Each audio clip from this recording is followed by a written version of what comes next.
हिंदू धर्म में पितृपक्ष की अवधि को बहुत ही महत्वपूर्ण माना जाता है।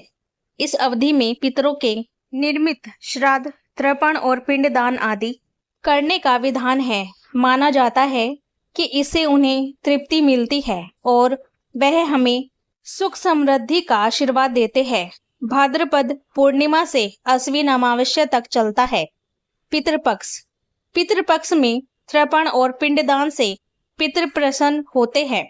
पितृपक्ष लगभग 16 दिन की अवधि तक होती है, जिसमें लोग अपने पूर्वजों को भोजन व अर्पण आदि कर उन्हें श्रद्धांजलि देते हैं। माना जाता है कि इस समय पितृलोक से धरती पर आते हैं। देखा जाए तो यह पितरों की कृपा प्राप्ति के लिए एक उत्तम समय माना गया है। वहीं अगर कोई व्यक्ति पितृ दोष से परेशान है तो पितृपक्ष में वह इससे छुटकारा पाने के उपाय भी कर सकता है, जो लाभकारी साबित होते हैं। पितृपक्ष की शुरुआत भाद्रपद पूर्णिमा से होती है और यह अश्विन माह की अमावस्या तक चलती है। ऐसे में इस बार पितृपक्ष 17 सितंबर 2024 से शुरू हो रहे हैं और 2 अक्टूबर तक रहने वाले हैं। इस दौरान लोग अपने पितरों के तृप्ति आश्विन कृष्ण पक्ष में तर्पण और श्राद्ध कर्म आदि करते हैं। इन्हें श्राद्ध के नाम से भी जाना जाता है। अभी पितृपक्ष चल रहे हैं और 16 दिन के श्राद्ध पक्ष में सनातन धार्मिक अपने पितरों को याद करते हैं और उनकी आत्मा की शांति के लिए सभी वैदिक अनुष्ठान करते हैं। लेकिन बहुत कम लोग जानते हैं कि 16 दिन का पितृपक्ष दानवीर कर्ण की एक भूल के कारण मनाया जाता है और कर्ण के कारण ही पितृपक्ष मनाने की परंपरा शुरू हुई थी। आइए जानते हैं इसके पीछे क्या है कारण।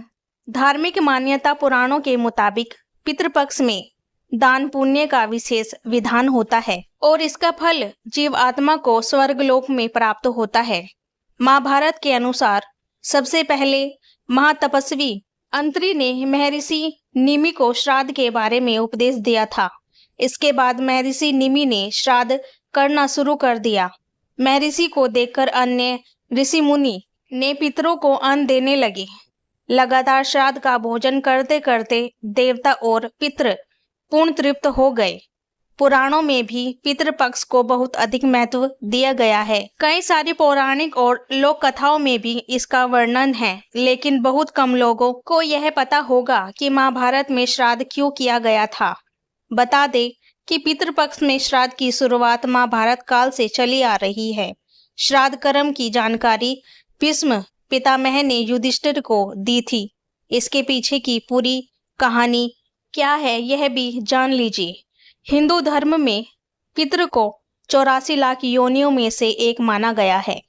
मान्यता है कि विभिन्न लोकों में रहने वाले ये दिव्य आत्माएं संतुष्ट होने पर व्यक्ति पर अपना आशीर्वाद बरसाती है, जिससे मनुष्य को धन, यश, कीर्ति आदि की प्राप्ति होती है और कुल की वृद्धि होती है। इस तरह से देखें तो पितृपक्ष के दौरान किया जाने वाला श्राद्ध पूर्वजों के प्रति अपनी श्रद्धा को, कृतज्ञता को व्यक्त करने का माध्यम है, जिससे प्रसन्न होकर पितृ सुख समृद्धि प्रदान करते हैं। मान्यता है कि जब मृत्यु के बाद सूर्यपुत्र कर्ण की आत्मा स्वर्ग पहुंची तो उन्हें वहां पर खाने के लिए भोजन की बजाय ढेर सारा स्वर्ण दिखाया गया। तब उन्होंने इंद्र देवता से इसका कारण पूछा तो कर्ण को बताया कि पृथ्वी पर रहते हुए उन्होंने कभी भी अपने पितरों के निमित्त भोजन, दान, तर्पण आदि नहीं किए। तब कर्ण ने जवाब दिया कि उन्हें अपने पूर्वजों के बारे में कुछ भी ज्ञात न था, इसलिए अनजाने में उनसे यह भूल हुई। दानवीर कर्ण अपने दानवीरता के लिए जाने जाते थे और जीवन भर उन्होंने गरीब और जरूरतमंदों को धन और स्वर्ण का दान किया। अपने दर पर आने वाले किसी भी व्यक्ति को उन्होंने बगैर धन दिए लौटाने नहीं दिया। लेकिन कर्ण ने अपने जीवन काल में अन्न दान नहीं किया। अंतिम समय में जब कर्ण ने मृत्यु लोक छोड़ा और स्वर्ग पहुंचे तो खूब सोना दिया गया और खाने के लिए कुछ भी नहीं दिया गया।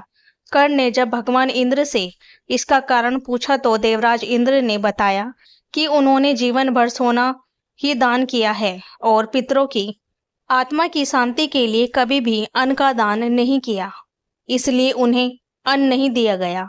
तब कर्ण ने इस बात को लेकर अनभिज्ञता जाहिर करते हुए कहा कि उन्हें अन्न दान के महत्व की जानकारी नहीं थी। कर्ण को जब अपनी गलती का एहसास हुआ तो उन्हें अपनी गलती सुधारने के लिए एक बार 16 दिन के लिए धरती पर भेजा गया था। इन 16 दिनों में कर्ण ने अपने पूर्वजों को याद करते हुए तर्पण किया और भूखे और गरीबों को अन्नदान किया और फिर स्वर्ग चले गए। ऐसी मान्यता है कि तब से 16 दिन का पितृपक्ष मनाने की परंपरा चल रही है और इस दौरान लोग अपने पुरखों को याद कर कर भोजन का आयोजन करते हैं। साथ ही इस बात का भी ध्यान रखना चाहिए कि पितृपक्ष के दौरान यदि कोई भिक्षा मांगने आए तो उन्हें कभी खाली हाथ नहीं जाने देना चाहिए। पितृ कभी भी अपनी संतान को परेशान नहीं करना चाहते। वे बहुत दयालु होते हैं, लेकिन संतानों की उपेक्षा से दुखी हो जाते हैं, क्योंकि संतान के द्वारा श्राद्ध कर्म और पिंडदान आदि करने पर उन्हें तृप्ति मिलती है और वे अपनी संतानों को धन धान्य और सुख रखने का आशीर्वाद देते हैं। पितृ ये नहीं चाहते कि उनकी संतान उनको तृप्त करने के लिए बहुत कुछ करे। वे श्रद्धा भाव से किए गए श्राद्ध को खुशी के साथ स्वीकारते हैं। कहा भी गया है कि श्रद्धा के बिना श्राद्ध अधूरा होता है। इसी से जुड़ी है श्राद्ध पक्ष की पौराणिक कथा। आइए जानते हैं कि कैसे श्रद्धा भाव से प्रसन्न होकर पितृ देते हैं अपना आशीर्वाद। पौराणिक कथा के अनुसार जोगे और भोगे नाम के 2 भाई थे। दोनों अलग अलग घरों में रहा करते थे। जोगे के पास धन की कोई कमी न थी, लेकिन भोगे निर्धन था। दोनों भाई एक दूसरे से बहुत प्रेम करते थे, लेकिन जोगे की पत्नी को धन का अभिमान था, तो वहीं भोगे की पत्नी सुशील और शांत स्वभाव की थी।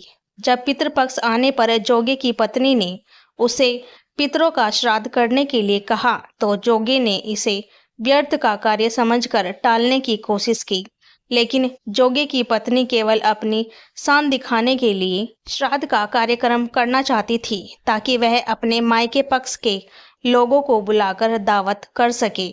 जोगे की पत्नी से उसने कहा कि मुझे कोई परेशानी न हो, इसलिए आप ऐसा कर रहे हैं, लेकिन मैं सत्य कहती हूँ, मुझे इसमें कोई परेशानी नहीं है।